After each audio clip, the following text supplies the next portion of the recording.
اللہ تعالیٰ سورہ آل عمران آیت 33 اور 34 میں فرماتے ہیں، بے شک اللہ تعالیٰ نے تمام جہان کے لوگوں میں سے آدم کو اور نوح کو اور ابراہیم کے خاندان اور عمران کے خاندان کو چن لیا کہ یہ سب آپس میں ایک دوسرے کی نسل سے ہیں، اور اللہ تعالیٰ سنتا جانتا ہے۔ جس عمران کا ذکر قرآن مجید نے کیا ہے یہ داؤد علیہ السلام کی اولاد سے ہیں۔ زکریہ علیہ السلام کی بیوی یحییٰ علیہ السلام کی والدہ عیشا اور مریم علیہ السلام کی والدہ حنا دونوں حقیقی بہنیں تھیں، اور زکریہ علیہ السلام رشتے میں مریم علیہ السلام کے خالو تھے۔ اس طرح یحییٰ علیہ السلام اور مریم علیہ السلام آپس میں خالہ زاد ہیں۔ اللہ تعالیٰ نے اس دور کے کئی واقعات کی طرف اشارہ کیا ہے۔ سب سے پہلا تذکرہ مریم علیہ السلام کی پیدائش کا ہوا ہے۔ یہ واقعہ دمشق میں ہوا۔ زکریا بن دان سلیمان علیہ السلام کی اولاد میں سے تھے۔ دمشق میں زندگی گزار رہے تھے۔ عمر 100 سال سے زیادہ ہو چکی تھی۔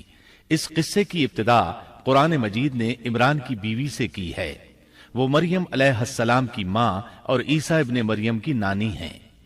عمران کی بیوی کے ہاں عرصہ دراز سے کوئی اولاد پیدا نہ ہوئی تھی۔ ایک دن انہوں نے ایک چڑیا کو دیکھا، وہ اپنے بچوں کو خوراک کھلا رہی تھی۔ یہ دیکھ کر انہیں شدت سے اولاد کی خواہش محسوس ہوئی۔ انہوں نے اللہ سے دعا کی، اللہ نے ان کی دعا کو قبول فرمایا۔ چنانچہ جب بچے کی ولادت کا وقت قریب آیا تو انہوں نے ایک نذر مانی۔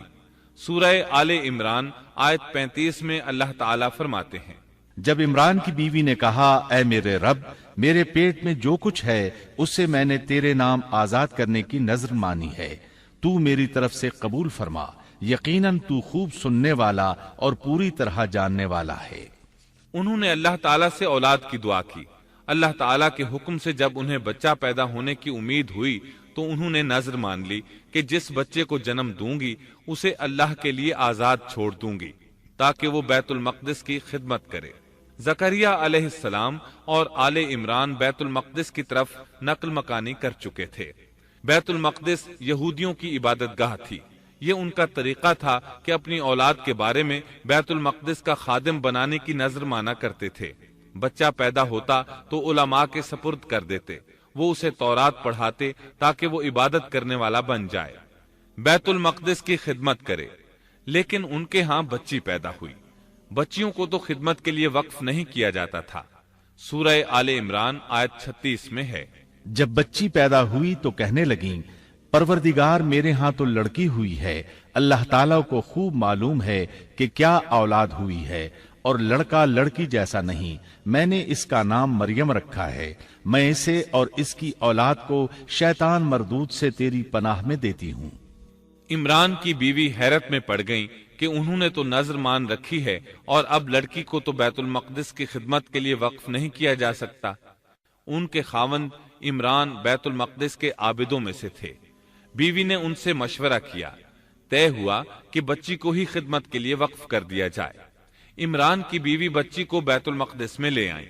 جس بچے کو وقف کرنا ہوتا تھا اس کی کفالت کوئی عالم کرتا تھا۔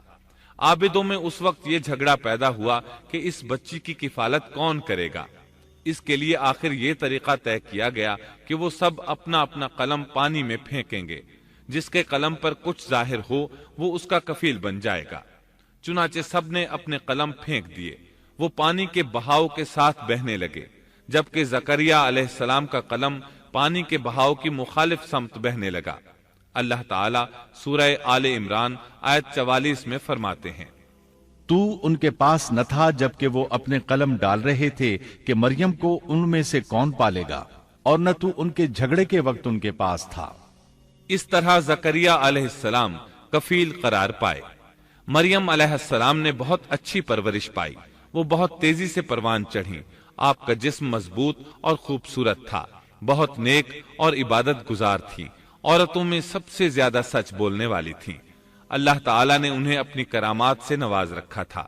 اللہ تعالیٰ سورہ آل عمران آیت 37 میں فرماتے ہیں، جب کبھی زکریا ان کے کمرے میں جاتے ان کے پاس روزی رکھی پاتے، وہ پوچھتے، اے مریم، تیرے پاس یہ روزی کہاں سے آئی؟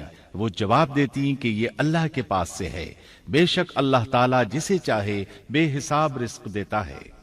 زکریا علیہ السلام کو جب کہیں جانا ہوتا وہ مریم علیہ السلام کے کمرے کا دروازہ بند کر کے جاتے تھے۔ جب واپس آتے تو اس کے پاس رزق رکھا پاتے اور وہاں غیر موسمی پھل ہوتے۔ بہت تعجب کرتے۔ مریم علیہ السلام انہیں بتاتی یہ پھل اللہ تعالیٰ نے آسمان سے نازل کیے ہیں۔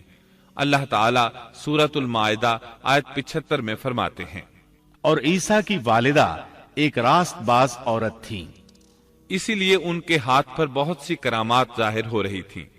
ان کی فضیلت سورہ آل عمران آیت 42 میں ان الفاظ میں آئی ہے، اور جب فرشتوں نے کہا اے مریم اللہ تعالیٰ نے تجھے برگزیدہ کر لیا اور تجھے پاک کر دیا اور سارے جہان کی عورتوں میں سے تیرا انتخاب کر لیا۔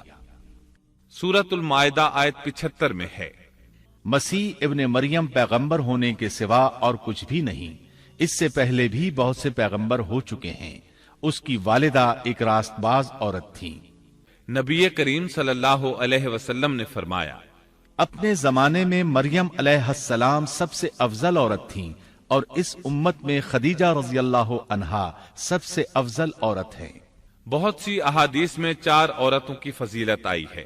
نبی صلی اللہ علیہ وسلم نے فرمایا سارے جہان کی عورتوں میں سے 4 عورتیں افضل ہیں، مریم بنت عمران، فرعون کی بیوی آسیہ، خدیجہ بنت خویلد اور فاطمہ بنت محمد رضی اللہ عنہن۔ پس ثابت ہوا کہ مریم علیہ السلام کو اللہ تعالیٰ نے بہت فضیلت عطا فرمائی تھی۔